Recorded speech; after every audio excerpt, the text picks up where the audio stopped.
সাবিত আলম, লিখছি ময়মনসিংহ বিভাগ থেকে। আজ আমি যে ঘটনাটি নিয়ে হাজির হয়েছি সেটি আমি শুনেছি আমার কলেজ লাইফের বন্ধু ফরহাদের কাছ থেকে। গত শবে বরাতের ছুটিতে ফরহাদ ময়মনসিংহ আসার পর কথায় কথায় ফরহাদ এই ঘটনাটি শেয়ার করে।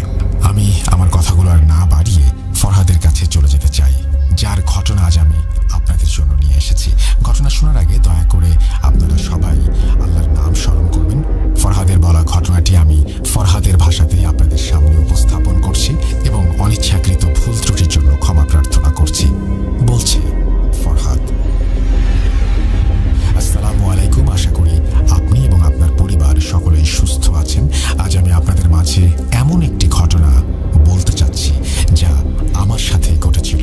এটি কোনো শোনা গল্প নয় যা আমি অন্যের কাছ থেকে শুনে আপনাদেরকে বলছি, বরং আমি নিজে সবকিছু বাস্তবে অনুভব ও উপলব্ধি করেছি। এমন না যে আমি শুধু অনুভব করেছি, বরং এই ঘটনার জন্য আমিও আমার পরিবার যে কঠিন সময় কষ্টের সাথে অতিবাহিত করেছি সেটা বলে বোঝাবার মতো নয়। যখন এই ঘটনাটি শুনবেন তখন আপনারাও এই ভয়টাকে অনুভব করবেন বলে আমার ধারণা। ঘটনা শুনতেই আমি আপনাদের জানিয়ে রাখি যে আমার জন্ম একটি খুব টাকাওয়ালা পরিবারে। যদিও আমার জন্ম গ্রামে হয়েছিল, কিন্তু ছোট থেকেই আমি গ্রামের পরিবেশ একদমই পছন্দ করতাম না। আমি সবসময় পড়াশোনার উপর ফোকাস করতাম এবং আমার ইচ্ছা ছিল বড় হয়ে পরিবার নিয়ে শহরে চলে যাব। আমি মা বাবার সঙ্গে এ নিয়ে অনেকবার কথাও বলেছি, কিন্তু তারা গ্রাম ছাড়তে রাজি ছিলেন না। তাই ছোটবেলা থেকেই আমি ঠিক করে নিয়েছিলাম যে পড়াশোনায় মন দেব। আমি আমার ফুল ফোকাস পড়াশোনাতেই দিয়েছিলাম, যেন পড়াশোনা করে শহরে আমি মুভ করতে পারি এবং সেখানেই বিয়ে শাদী করতে পারি। আমি আমার প্রাথমিক শিক্ষাটা গ্রামের স্কুল থেকেই নিয়েছিলাম। এরপর যখন কলেজে ভর্তি হওয়ার সময় এলো তখন আমি ময়মনসিংহের কলেজ বেছে নিলাম। আমার মা বাবার নানান বিরোধিতা সত্ত্বেও আমি জেদ করে আমার কথায় অনড় রইলাম এবং ময়মনসিংহে চলে আসলাম। এখানেই একটি মেসে আমি থাকতে শুরু করলাম এবং পড়াশোনা চালিয়ে যেতে লাগলাম। এরপর আস্তে আস্তে আমি আমার কলেজের পড়াশোনা শহর থেকেই শেষ করলাম। এই সময়ের মাঝে আমার গ্রামে যাওয়া আসা চলতেই থাকলো। কলেজ শেষ করার পর আমি ঢাকার নামকরা একটি বিশ্ববিদ্যালয় থেকে ইঞ্জিনিয়ারিংয়ের ডিগ্রি নিলাম। স্নাতক শেষ হওয়ার পরপরই আমার খুব ভালো একটা চাকরি হয়ে গেল। আলহামদুলিল্লাহ, চাকরি পাওয়ার পর আমি ঢাকা মুভ করি।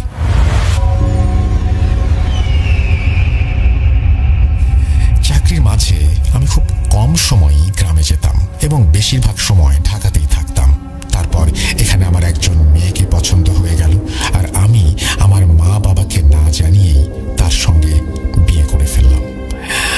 আমার বিয়ের কথা জানার পর আমার ওপর আমার মা বাবা খুবই নাখোশ হলো। যদিও আমি তাদের কাছ থেকে অনুমতি নিতে চেয়েছিলাম না, কারণ আমি জানতামই যে তারা নিষেধই করবেন। আমার গ্রামে থাকা একদমই ভালো লাগতো না, আর আমার পরিবার চাচ্ছিল আমার বিয়ে নিজেদের পরিবারের কোনো আত্মীয়ের মেয়ের সাথে হোক, মানে আমার ভাবির ছোট বোনের সঙ্গে। কিন্তু আমি আগে থেকেই বলেছি, যেহেতু গ্রামে থাকা আমার একেবারেই পছন্দ নয়, সেহেতু আমি গ্রামে বিয়েও করব না। আমার কথা কারো অপছন্দ হলে তার জন্য আমি ক্ষমা চেয়ে নিচ্ছি। তবুও আমি বলতে চাই, যদিও আমার জন্ম বেড়ে ওঠা গ্রামে, তবুও গ্রামের মানুষের কিছু কিছু ব্যাপার আমার একেবারেই পছন্দ ছিল না। কথায় কথায় ছোট ছোট বিষয় নিয়ে ঝগড়াঝাটি, অহংকারের জন্য ছোটখাটো বিষয়গুলোকে বেশ বড় করে তোলা, আর প্রতিটি সমস্যাতেই কুসংস্কারাচ্ছন্নতা এবং কালো জাদু বা জাদুকরিনীর প্রভাব, এই সমস্ত ব্যাপার একদম নিত্য নৈমিত্তিক। আমি ছোটবেলা থেকেই এই পরিবেশ পছন্দ করতাম না। বিয়ে হওয়ার পর আমি ঢাকার একটা বড় সোসাইটিতে একটা বাসা ভাড়া নিই। আম্মু আব্বুকে রাজি করানোর অনেক চেষ্টা করেছিলাম, কিন্তু প্রথমে তারা রাজি হচ্ছিলেন না। তবে ধীরে ধীরে তারা একটু একটু করে নরম হতে শুরু করলেন। শেষ পর্যন্ত তারা রাগারাগি শেষ করে আমার ভাই, আব্বা, আম্মা সবাই আমার বাসায় আসলেন। আমার ভাই তার পরিবারের সঙ্গে এসেছিলেন। তাদের দেখে আমি খুব খুশি হয়েছিলাম। মনে শান্তিও হলো যে আম্মা আব্বার রাগারাগির অবসান হলো আজ, আলহামদুলিল্লাহ। আমার ভাবি আমার ভাইয়ের সঙ্গেই ছিলেন, কিন্তু ভাবির মুড খুব খারাপ ছিল, কারণ তার ছোট বোনের সঙ্গে আম্মা আব্বা আমার বিয়ের পরিকল্পনা করেছিলেন। তিনি আমাকে না সালাম দিলেন আর না আমার কোনো কথার উত্তর দিলেন।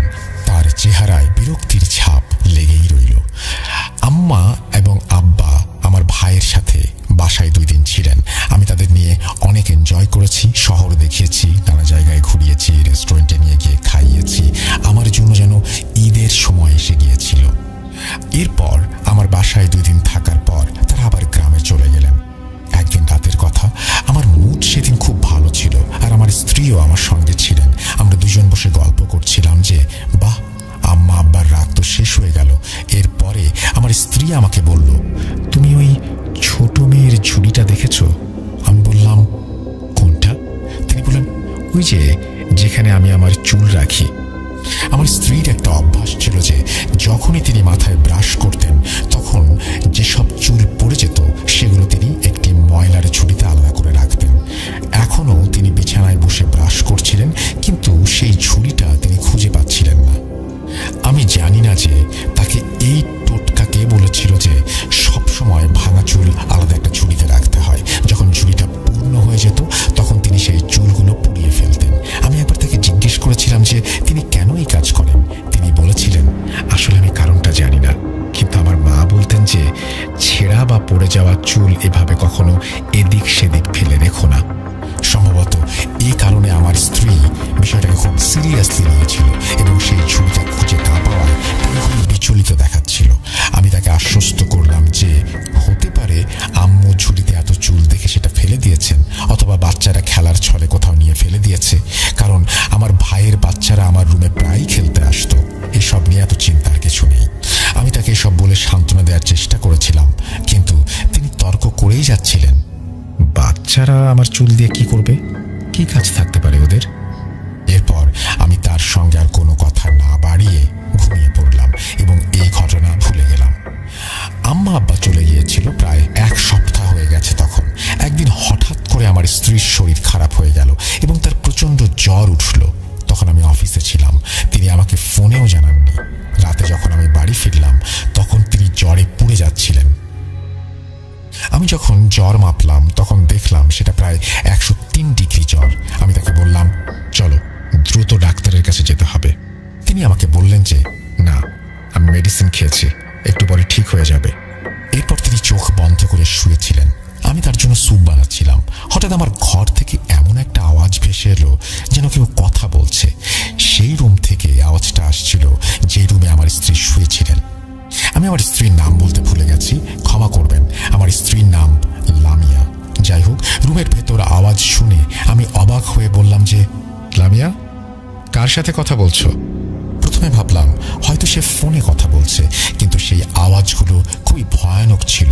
মনে হচ্ছিল কেউ যেন গলা খাকারি দিচ্ছে, গড় গড় করে কিছু বলছে। আমি চুলা বন্ধ করে আমার ঘরের দিকে এগিয়ে গেলাম। আমি যখন ঘরের দিকে এগিয়ে যাচ্ছিলাম, যত এগিয়ে যাচ্ছিলাম ততই শব্দগুলো যেন আরো তীব্র হচ্ছিল। সে এক অদ্ভুত আওয়াজ, মনে হচ্ছিল কারো গলা যেন জোর করে চেপে ধরে রাখা হয়েছে এবং সে কোনোভাবেই চিৎকার করতে পারছে না। যেমনই আমি দরজার হ্যান্ডেল খুললাম এবং ভেতরে গেলাম তখন সেই আওয়াজগুলো বন্ধ হয়ে গেল। আমি লামিয়াকে দেখলাম যে সে চোখ বন্ধ করে বিছানায় শুয়ে আছে। আমি লামিয়াকে ডাকলাম এবং জিজ্ঞাসা করলাম, তুমি কিছু বলছিলে? লামিয়া নাবোধক মাথা নাড়ল। আমি এটাকে আমার ভ্রম মনে করে আবার স্যুপ বানাতে চলে গেলাম। সেদিন রাতটা এভাবেই কেটে গেল এবং পরের দিন আমার স্ত্রীর শরীর ভালো হয়ে গেল, কিন্তু সেই আওয়াজগুলো আমার মনের এক কোণে যেন রয়েই গেল। আমি বিশ্বাস করতে পারছিলাম না যে এই আওয়াজগুলো আমি নিজের কানে শুনেছিলাম। আমার তো ভুলও হতে পারে। যাক, আস্তে আস্তে আমাদের দিন কেটে যাচ্ছিল। এইভাবে প্রায় 2 সপ্তাহ কেটে গেল। আমার মনে আছে সেদিন ছিল জুম্মাবার। ওই দিন আমার অফিস ছিল না আর আমি আরো 2 দিনের জন্য ছুটি নিয়েছিলাম, কারণ আমাদের গ্রামে যাওয়ার পরিকল্পনা ছিল। আম্মা আব্বাও আমাকে বলেছিলেন যে অবশ্যই আমাদের বউকে গ্রামে নিয়ে আসতে হবে। আমার পরিকল্পনা আগে থেকেই করা ছিল, শুধু জুম্মার নামাজ পড়ে বের হতে হবে। আমি লামিয়াকে বললাম, তুমি তাড়াতাড়ি খাবার তৈরি করে নাও এবং নামাজ পড়ে নাও। আমি মসজিদ থেকে নামাজ পড়ে আসছি, তারপর আমরা একসাথে খেয়ে বের হব। লামিয়াকে এসব বলে আমি নামাজের জন্য ঘর থেকে বেরিয়ে পড়লাম। যখন আমি বাড়িতে ফিরলাম এবং বাড়ির বেল বাজালাম তখন ভেতর থেকে কেউ এলো না দরজা খুলতে। মনে হলো হয়তো লামিয়া বাথরুমে আছে বা নামাজ পড়ছে। আমি বাইরে 10-15 মিনিট অপেক্ষা করলাম, তারপর আবার বেল বাজালাম, তাতেও লামিয়া দরজা খুলতে এলো না। আমি লামিয়ার মোবাইলে কল করলাম, কিন্তু সে ফোন রিসিভ করলো না। তখন আমি চিন্তায় পড়ে গেলাম। আমি মেকানিক নিয়ে এলাম। এরপর দরজার লক খুলে আমি ভেতরে প্রবেশ করলাম। দেখলাম আমার স্ত্রী মাটিতে লুটিয়ে পড়ে আছে। লামিয়াকে এইভাবে অসুস্থ অবস্থায় দেখে আমার হাত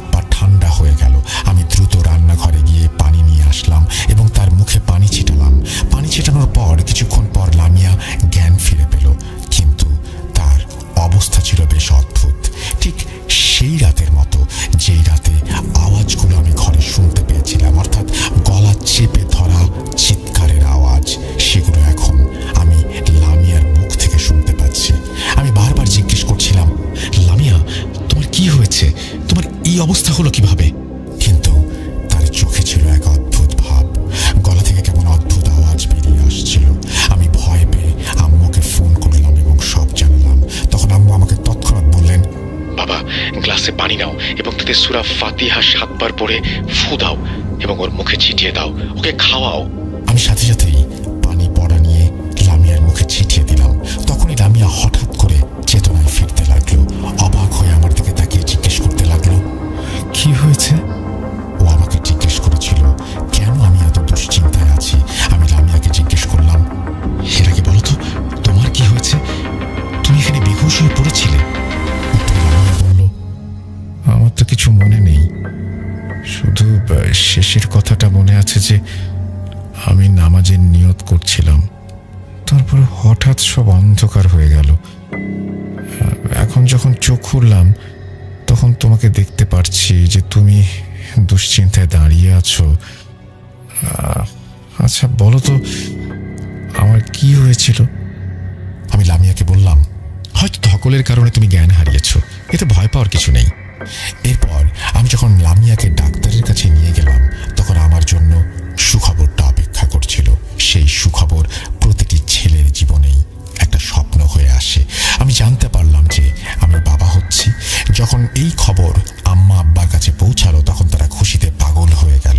আমি যখন আমার স্ত্রীকে নিয়ে গ্রামে পৌঁছালাম সেখানে ঈদ উৎসব চলছিল। আমাদের এমন অভ্যর্থনা হলো যেমনটা কোনো রাজপুত্র ও রাজকন্যার হয়। কিন্তু আমরা যখন ঘরে প্রবেশও করিনি তখনই আমার স্ত্রী আবার হঠাৎ করে মাটিতে পড়ে গেল। সে মেঝেতে পড়ে এমন তোলপাড় শুরু করলো যেন মাছ পানি ছেড়ে ডাঙায় উঠে এসেছে। সে জোরে জোরে হাত পা ছুটছিল এবং তার মুখ থেকে সাদা ফেনা বের হচ্ছিল। আব্বু দ্রুত কর্মচারীদের ডাকলেন এবং ডাক্তারকে ডাকলেন।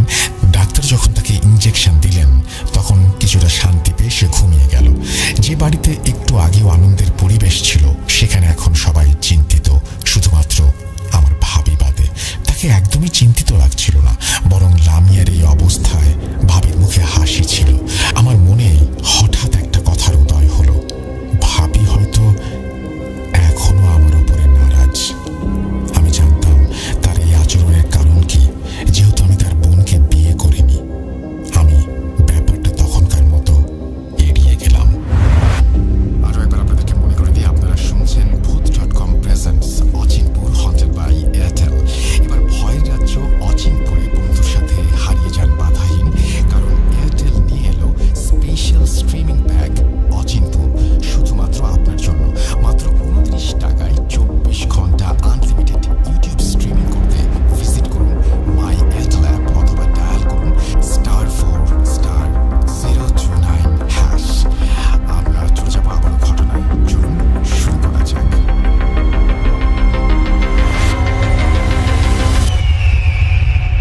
কিছুক্ষণ পর যখন লামিয়ার অবস্থাটা একটু ঠিক হলো আমি তাকে জিজ্ঞেস করলাম, লামিয়া তোমার সাথে কি আগে এমন কিছু হয়েছিল? মানে বিয়ের আগে কি তোমার সাথে এমন কোনো সমস্যা হয়েছিল? সে বলল, না, আজ পর্যন্ত কখনো এমন কিছু হয়নি।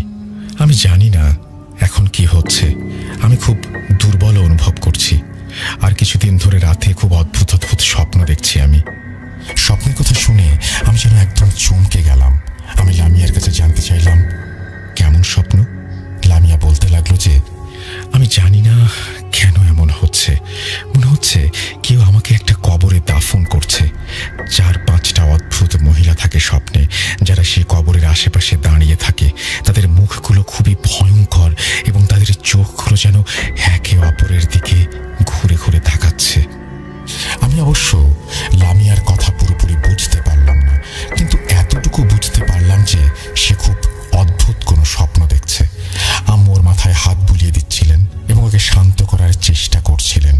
দোয়া দুরুদ পড়ে লামিয়ার গায়ে ফু দিচ্ছিলেন, কিন্তু এতে যেন লামিয়ার অবস্থা আরো খারাপ হয়ে যাচ্ছিল। আমি আম্মু আব্বুকে বললাম যে আপনারা দয়া করে নিজেদের ঘরে গিয়ে বিশ্রাম করুন, চিন্তা করবেন না, আমি লামিয়াকে সামলে নেব। এরপর সবাই আমাদের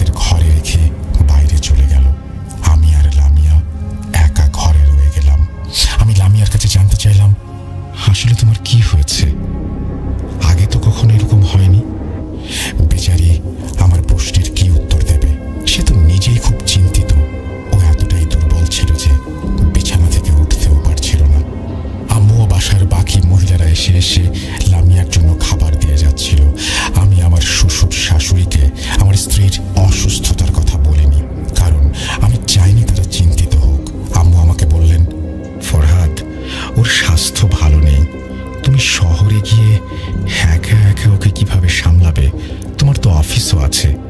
এভাবেও ভালো হবে না। ভালো হয় তুমি যদি অফিস থেকে ছুটি নিয়ে আরো কিছুদিন এখানেই থাকো। এখানে আমরা সবাই আছি যেহেতু। আমার মায়ের এই পরামর্শ ভালো লাগায় আমি অফিস থেকে ছুটি নিলাম। আমার কাছে অবশ্য আর কোনো উপায়ও ছিল না। যদিও আমি লামিয়াকে ওর বাবার কাছে রেখে যেতাম তাহলে ভালো হতো না, কারণ লামিয়া তাদের একমাত্র সন্তান আর তারা যথেষ্ট বৃদ্ধ হয়ে গিয়েছিল। তাই ওদের পক্ষে লামিয়াকে সামলানো সম্ভব ছিল না। আর গ্রামের মধ্যে তো আমাদের অনেক কর্মচারীও রয়েছেন। তাই আমি ভেবেছিলাম যে গ্রামের পরিবেশে লামিয়া কিছুটা স্বস্তি পাবে। এরপর একদিন রাতে হঠাৎ করে আমার চোখ খুলল আর আমি সেই পুরনো আওয়াজগুলো শুনতে পেলাম, মানে গুটিতে গুটিতে চিৎকার। যখন আমি দিক পরিবর্তন করে দেখলাম তখন আমার স্ত্রী বিছানায় বসেছিল আর সেই আওয়াজগুলো তার গলা থেকে বের হচ্ছিল। আমি লামিয়াকে ডাকলাম আর জিজ্ঞাসা করলাম, লামিয়া, সব ঠিক আছে? তুমি মাঝরাতে উঠে বসে আছো কেন? কিন্তু লামিয়ার কাছ থেকে কোনো উত্তর আসলো না। শুধু অদ্ভুত ধরনের গলা থেকে আসা চিৎকারের মতো আওয়াজ শুনতে পেলাম, কিন্তু সেগুলো আসলে চিৎকার ছিল না, বরং একটু হালকা, যেন সিটি বাজানোর মতো। যখন দেখলাম সে আমার কথা শুনছে না তখন আমিও উঠে বসলাম। আমি যখন তার কাঁধে হাত রাখলাম তখন সে একদম ঝাঁকুনি দিয়ে হাত ছাড়িয়ে নিল। আমি বারবার জিজ্ঞাসা করলাম, লামিয়া, যদি কোনো সমস্যা থাকে আমাকে বলো। এখানে থাকতে তোমার যদি ভালো না লাগে তাও আমাকে বলো, আমরা শহরে চলে যাব। এরপর হঠাৎ করে সে আমার দিকে তাকিয়ে অদ্ভুত একটা আওয়াজ করে বলল, তুই একে বিয়ে করলি কেন? এই কথা শুনে আমি অবাক হয়ে লামিয়ার দিকে তাকালাম আর ভাবলাম তার গলার আওয়াজে কি হয়েছে, আর এই ধরনের একটা প্রশ্ন সে কেন করছে। আমি বললাম, লামিয়া, তুমি কি বলছো? এর মানে কি? আমি তোমাকে কেন বিয়ে করলাম মানে? আমাদের দুজনের ভালোবাসার বিয়ে এটি। লামিয়ার পরের কথাগুলো শুনে আমার মাথা ঘুরে গেল। সে বলল, এখনই একে তালাক দে, না হলে আমরা একে মেরে ফেলবো। এই কথা বলতে বলতেই লামিয়া একদম অজ্ঞান হয়ে পড়ে গেল। আমি তাড়াতাড়ি উঠে আম্মুর কাছে চলে গেলাম। আম্মুর কাছে গিয়ে যখন আমি সব কথা বললাম তখন তিনি একেবারে মহা চিন্তিত হয়ে গেলেন। বললেন, বাবা, আমার মনে হচ্ছে এটা কোনো রোগ নয়, বরং এর সঙ্গে কিছু জাদুটোনা জড়িত। জাদুটোনার কথা শুনে আমি চিন্তায় পড়ে গেলাম। পরের দিন সকালে আমাদের চোখ খুলল, তখন আমার স্ত্রী বলল, এখান থেকে চলো, এখানে আমার খুব অস্থির লাগছে, ভালো লাগছে না। আমিও বুঝতে পারলাম যেদিন থেকে আমরা এখানে এসেছি সেদিন থেকে লামিয়ার শরীর আরো খারাপ হতে শুরু করেছে। আমি আম্মু আব্বুর অনুমতি ও দোয়া নিয়ে শহরের দিকে রওনা দিলাম। শহরে এসে কিছুদিন পরিস্থিতি ভালোই ছিল, যদিও মাঝে মাঝে লামিয়ার শরীর খারাপ হয়ে যেত, কিন্তু আল্লাহর শুকরিয়াতে তেমন কিছু হয়নি। এরপর আমার ছেলের জন্ম হলো। এই সময়েও কিছুটা সমস্যা চলছিল, যেমন হঠাৎ আমার স্ত্রীর অজ্ঞান হয়ে যাওয়া, মুখে অদ্ভুত আওয়াজ করা, তারপর সবকিছু আবার স্বাভাবিক হতে শুরু করলো। কিন্তু সবকিছু আবার শুরু হলো যখন আমার ছেলের বয়স 11 মাস হলো। একদিন যখন আমি বাড়ি ফিরলাম তখন ঘরের ভেতর থেকে আমার ছেলের চিৎকারের আওয়াজ শুনতে পেলাম। আমি দৌড়ে ঘরে গেলাম আর যা দেখলাম সেটা এমন ছিল যে আমার ছেলে সোফার উপর পড়েছিল আর আমার স্ত্রী তার গলা চেপে ধরেছিল। এই দৃশ্য দেখে আমার অবস্থা খারাপ হয়ে গেল। আমি দ্রুত গিয়ে ছেলেকে বাঁচানোর চেষ্টা করলাম, কিন্তু কিছুতেই তাকে ছাড়াতে পারলাম না। আমি তো গ্রামের ছেলে, যথেষ্ট কর্মঠ আমি। আমার স্ত্রী তো ধনী পরিবারের মেয়ে, গায়ে এত জোরও নেই, কিন্তু তার হাত থেকে আমি আমার ছেলেকে ছাড়াতে পারছিলাম না। হঠাৎ করে আমার মাথায় একটা চিন্তা এলো। আমি সূরা ফাতিহা পড়া শুরু করলাম। যখনই আমি সূরা ফাতিহা পড়া শুরু করলাম লামিয়ার শরীর ধীরে ধীরে শিথিল হতে শুরু করলো।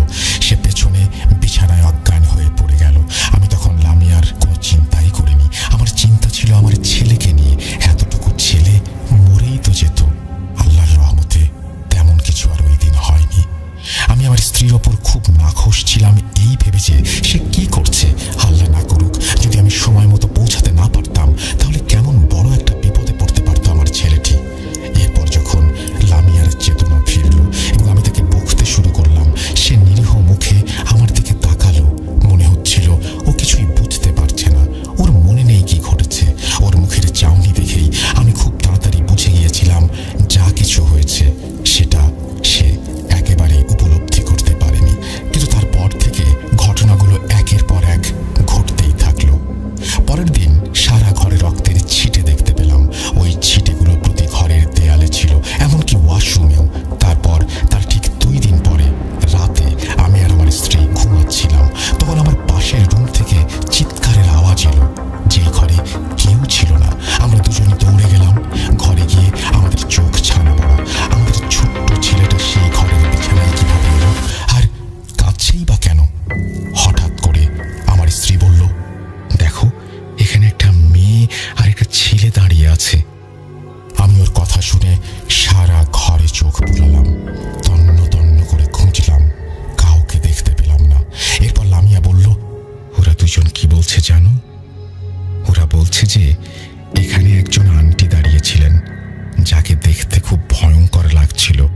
এবং তোর পরিবারে কি চলছে? তোর পরিবারে যেটা হচ্ছে সেটা জাদু, আর এই জাদু যেখান থেকে হচ্ছে সেটা তোরই পরিবার। আমি তাকে জিজ্ঞেস করলাম, হুজুর, এর চিকিৎসা কি? তিনি বললেন, বাবা, প্রথমে তো তোকে ওই সব কিছু বাইরে বের করতে হবে যা তোর বউকে খাওয়ানো হয়েছে। প্রথমে আমি বুঝতে পারিনি তিনি কি বলছেন, কিন্তু তারপর তিনি কিছু তাবিজ দিলেন এবং বললেন, এই তাবিজগুলো পানিতে মিশিয়ে তোর বউকে পান করা। এরপর তার বমি হবে এবং সেই বমিতে সবকিছু বেরিয়ে আসবে যা তোর বউয়ের ওপর জাদু করার জন্য খাওয়ানো হয়েছে। আমার জন্য পুরো ব্যাপারটা নতুন ছিল। আমি কিছুই বুঝতে পারছিলাম না হুজুর কি বলছেন, কিন্তু যেভাবে তিনি বললেন সেইভাবে কাজ করলাম। সেই তাবিজগুলো পানিতে মিশিয়ে যখন লামিয়াকে সেই পানি পান করালাম, তখন সে একদম একাধারে বমি করতে শুরু করলো। লামিয়ার বমির বেগ এতটা তীব্র ছিল যে বমির সঙ্গে রক্তের গলিত অংশ বের হচ্ছিল। 4 দিন ধরে ক্ষণে ক্ষণে সে লাগাতার বমি করতে থাকলো। কখনো তার বমিতে চুলের গুচ্ছ বের হচ্ছিল, কখনো অদ্ভুত ধরনের কিছু হাড়। তার বমি ছিল অদ্ভুত এবং সেই বমির গন্ধ ছিল অবর্ণনীয়। ওই সময়টা সারা বাড়ি থেকে কিছু অদ্ভুত আওয়াজ আসছিল। কখনো মনে হতো ঘরের কোনায় কেউ বসে কাঁদছে, আবার হঠাৎ সেই আওয়াজ মিলিয়ে যাচ্ছিল। কখনো মনে হতো রাতের বেলায় ছাদের ওপর কেউ হাঁটছে, হঠাৎ লাফাচ্ছে। এই আওয়াজগুলো এত ভয়ঙ্কর ছিল যে একজন সাহসী মানুষের পক্ষেও তা হজম করা সম্ভব না। আমরা আমাদের ছোট ছেলেটার সাথেই ঘরে ঘুমাচ্ছিলাম। একদিন সকালে উঠতেই দেখি বাইরের রুমের সব ফার্নিচার উল্টে পড়ে আছে। প্রথমে দেখে মনে হলো যেন বাইরে থেকে চোর ঢুকেছে, কিন্তু যখন দেখি দরজা সব আগের মতো বন্ধ ছিল। ওই হুজুর আমাদের 5 দিনের তাবিজ দিয়েছিলেন। ওই 5 দিনে অনেক কিছু ঘটেছিল। এরপর যখন আমরা আবার সেই হুজুরকে দেখাতে গিয়েছিলাম, তিনি ইস্তেখারা করে বললেন, না, যে জাদু করেছে সে ক্রোধের বশে পাগল হয়ে গেছে। আমি একটা জাদু কাটাচ্ছি আর সে সাথে সাথেই আরও একটা জাদু করছে। এরপর আমরা সেই হুজুরকে জিজ্ঞেস করলাম, এখন এর সমাধান কি? তিনি বললেন, বাবা, এখন আমাকে এই নির্দয় ব্যক্তির সঙ্গে মোকাবেলা করতে হবে। আমি প্রথমে চেয়েছিলাম যে শুধু চিকিৎসায় কাজ করি, কিন্তু এখন সে জাদু করার কাজ ছাড়ছে না। তাই বাধ্য হয়ে আমাকে এই জাদু তার উপর ফেরত দিতে হবে। আর যদি সে এখনো না থামে, তাহলে তার জান হারিয়ে ফেলতে পারে এর ফল হিসেবে। ওই বৃদ্ধ আমাকে আরো 100টা তাবিজ দিলেন এবং বললেন যে এই 10টা তাবিজের কাজ আমাকে 10 দিন করতে হবে। ধুনি জ্বালিয়ে লামিয়াকে 10 দিন শুকাতে হবে এবং সেই ধুনি দিয়ে পুরো ঘরে ধোঁয়া ছড়িয়ে দিতে হবে। আমি অফিসের সব কাজকর্ম ছেড়ে দিয়ে শুধু এই কাজে ব্যস্ত হয়ে পড়লাম। আমাদের বাচ্চাদের সেফটি আমার জন্য সবচেয়ে বেশি গুরুত্বপূর্ণ ছিল। ওই 10 দিন এত ভয়ের ছিল যে আমি বোঝাতে পারবো না। প্রতিদিন কিছু না কিছু ঘটতো। কখনো আমার বাচ্চার আশেপাশে ঘরে কালো বিড়াল দেখা যেত। যখন আমি আমার বাচ্চার কাছে যেতাম, বিড়ালগুলো গায়েব হয়ে যেত। আমি বাথরুমের আয়নায় এক মহিলাকে পেছনে দাঁড়িয়ে থাকতে দেখতাম। সেই মহিলা যার বর্ণনা লামিয়া আমাকে দিয়েছিল। কিন্তু যেহেতু সেই বৃদ্ধ হুজুর আগে থেকেই বলে দিয়েছিলেন যে এমন সব কিছু হবে এবং ধৈর্য ধরতে হবে আমাদের, তাই আমি স্থায়ীভাবে ঘরে কোরআন তেলাওয়াত চালিয়ে রাখতাম। আমার ছেলেটার শরীরে হাতের দাগ দেখা যেত। মনে হতো কেউ ওকে অনেক জোরে মেরেছে। আমাকে রাতের বেলা জাগতে হতো। আর আস্তে আস্তে আমার অবস্থা খুব খারাপ হয়ে যাচ্ছিল। কিন্তু আমি স্ত্রী ও বাচ্চার সামনে ভেঙে পড়ার পাত্র ছিলাম না, কারণ যদি আমি ভেঙে পড়তাম তাহলে ওদেরকে সামলাতো। আমার স্ত্রী খুব দুর্বল হয়ে পড়েছিল। তাকে দেখে মনে হতো যেন সারা শরীরের সব রক্ত পানি হয়ে গেছে। ওর মা বাবাও ওর এই অবস্থা নিয়ে চিন্তিত ছিলেন, আর সময় সময় তারা তার জন্য কোনো না কোনো তদবিরের ব্যবস্থা করতেন। খোদা খোদা করে 10 দিন পার হলো। যেভাবে পার হলো সেটা আমি বোঝাতে পারবো না। শুনতে হয়তো তেমন ভীতিকর মনে হবে না, কিন্তু সেই প্রতিটা মুহূর্ত আমার অনুভব করা, চোখের সামনে দেখা এবং এক অদৃশ্য ভয়ের অনুভূতি, যে কোনো সময় যে কোনো কিছুই হতে পারে। এই অবস্থার জন্য আমাদের প্রায় মারা যাওয়ার অবস্থা হয়েছিল। কিন্তু যেই আমাদের চিকিৎসা শেষ হলো, আমার গ্রাম থেকে খবর এলো যে আমার ভাবির ইন্তেকাল হয়ে গেছে এবং তার মৃত্যু খুবই ভয়াবহভাবে হয়েছিল। আমি বুঝতে পারলাম যে ভাবির মৃত্যুর পেছনের কারণ কি। ওই বৃদ্ধ হুজুর বলেছিলেন যেই ব্যক্তিটি এই জাদু করেছে তার উপরে জাদু ফেরত দেয়া হবে এবং তার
চার্জারের খোঁজে বিছানার পেছনে সুইচে হাত দিলাম, তখন একটা শক্ত কিছু আমার হাতে লাগলো, এরকম আমি একটা অনুভব করলাম। যখন সেই জিনিসটা টেনে বের করলাম, তখন যা দেখলাম সেটা ছিল আমার স্ত্রীর চুলের সেই ছোট ঝুড়ি, যা আমাদের বাড়ি থেকে গায়েব হয়ে গিয়েছিল। সেই ঝুড়ি তাহলে আমার ভাইয়ের ঘরে কি করছে? এই ঝুড়িটি না পেলে আমার মনে হয়তো একটু সন্দেহ রয়েই যেত, ভাবি হয়তো এমন কিছু করেনি। এই ঝুড়ি দেখার পরে সব সন্দেহের অবসান হলো।